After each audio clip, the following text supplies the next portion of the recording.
I want to show you this really cool Hendrix-style lick and how to use it, how to understand it, how to unlock a little bit of the fretboard and the theory behind it so you're not just learning it as a pattern or tabs and dots on the diagram. If you don't know, my name is Ryan Gunn. I've been helping guitar players for over 20 years really bridge the gap between their creative ideas and what they're able to play, becoming fully fretboard fluent. If you would, please hit the subscribe and bell notification to get more videos on how to make your guitar playing better. Let's jump into it. I'm going to do this in D major. So I'm going to be playing my D bar chord here, starting on the 5th fret of the A string. Right now, my goal is this 777 on my D, G, and B string. I'm going to move with my first finger. Okay, this is how I'm going to get there. I'm going to play that chord. I'm going to go to my root note, go to the 2 or the 7th fret, right? The 2, the scale degree, the 7th fret of my A string, and then slide it up to the 3rd degree or the 9th fret. So 5, 7, 9 for frets. Or just so we understand the scale degrees, 1, 2, 3, and that's from this root note, 5th fret of the A string, 5, 7, 9. Now this frees up my first finger to bar across that 7th fret. Here's the thing. I want to bar it on the A, D, G, and B string. And on my A, my D, and my G string, I also have a 9th fret here. So it sounds a lot like this. Just the 7th fret on my B string, no 9, and then back down again. Into my root note. It's really cool. The way that Hendrix would do it is playing a couple of the strings at the same time. So if I do this, right, and then I play that 7th fret on my G and my D string, and I'm sort of hammering on a couple of strings at the same time. It's a really, really nice sound. You know, you can do it in whatever pattern you want. I mean, seemingly, if I were to really listen to this, he would sort of do it hammering on and then playing the string underneath it on the 7th fret. So if I were to do that, hammer, so I'm going to play the 7, 7 on the A and the D, and then hammer the 9 on the A. Then 7, 7 on the D and the G, hammer 9 on the D, and then same 7 and 7 on the G and the B, hammer 9 on the G. Right? Really, really cool. Now, to understand what's really happening here is if I take this is my A form, A bar chord form of my cage system. If you have gotten there already, if you haven't, that's fine. That's my A form. And then the next chord is the G form in caged, C-A-G. Now, if I move this up, there, I can sort of use that as almost a capo and playing a G, and I'm in D. So now my root note is the 10th fret of the E string rather than the 5th fret of the A string. So now it sort of looks like this. 9, 7 on the G, 9, 7 on the D, 9, 7 on the A, and then the 10th fret of my E string. Why is that important? Well, it looks like this major pentatonic shape.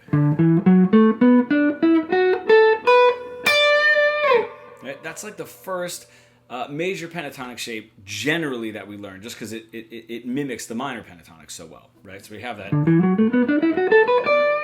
And I'm just taking the 7th fret of the B, the 9, 7 of the G, the 9, 7 of the D, the 9, 7 of the A, and then I'm putting my root note there on the 5th fret of the A string rather than there to make it that G shape. So that's where it's coming from. So we're almost bridging, or we are bridging, the A shape and the G shape of a D. And we can do that, you know, if I want to do it in C.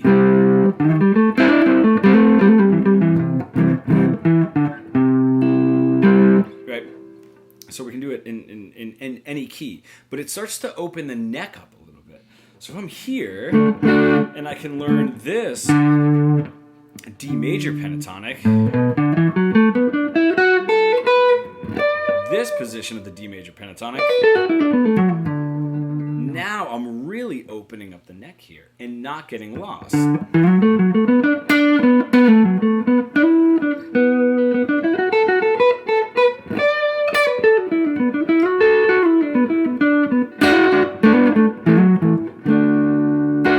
Not just learning this as a pattern or a little trick to steal from Jimi Hendrix or tab, I'm learning the purpose behind it. And that's really cool. I can take this one step further and say, all right, what if I have my D major scale? What if I have my D major pentatonic and my D major pentatonic here? Can I take my major scale and plug it into those positions?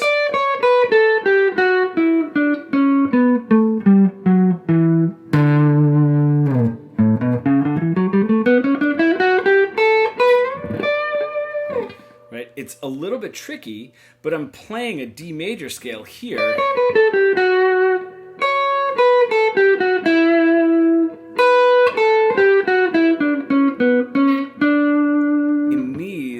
Positions, right?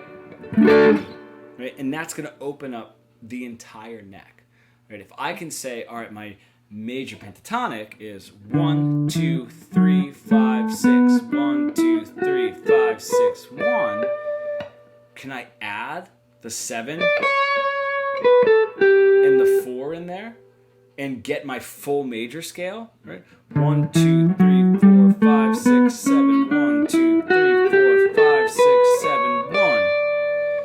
1, 7, 6, 5, 4, 3, 2, 1, 7, 6, 5, 4, 3, 2, 1.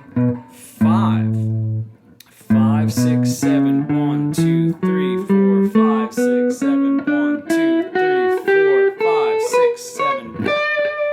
And this, if you know your modes, is the same shape as an A mixolydian, but instead of thinking of it as 1, 2, 3, 4, 5, 6, flat 7, 1, we're going to be thinking of it in D major, D Ionian, and say 5, 6, 7, 1, 2, 3, 4, 5, 6, 7, 1, 2, 5, 6, 7, 1. Right? So if you want to start adding those in, and I'll have those charts in a PDF below for you, so you're not lost. The charts will go through, it'll have it as the tab, right? Just that little part of it.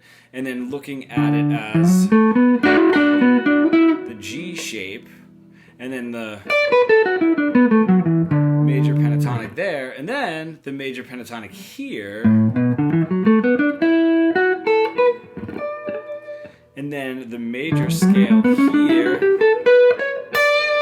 major scale here, major scale here, or what looks like an A mixolydian. I'll have all of that sort of like laid out step by step so you can see the growth and where this comes from and how learning something as simple as like, oh, this sounds cool.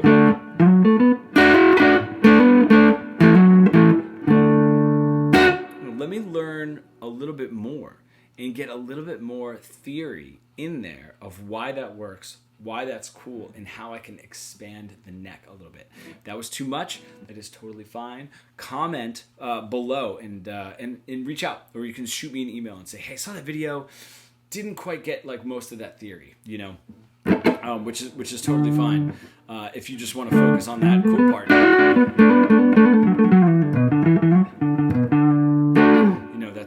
That's always cool as well. So there's a lot in that video. I appreciate you staying till the end. If you do feel like you're stuck in that really like boring, boxy, I'm just running up and down the scale like robotic guitar solo plateau, you can comment below or shoot me an email. If you feel ready for our fretboard fluency course, you can sign up for a free consultation call. That link is also in the description. So my email is in the description. You can comment and I will reach out. Comment pro. or book yourself a free consultation call if you feel right for our Fretboard Fluency Mentorship Program, where we take intermediate guitar players stuck in that really robotic, boring guitar solo plateau that we all get into, and really bridge the gap between their creative ideas and what they're able to play, becoming fully fretboard fluent. So, thank you, and I will see you in the next video.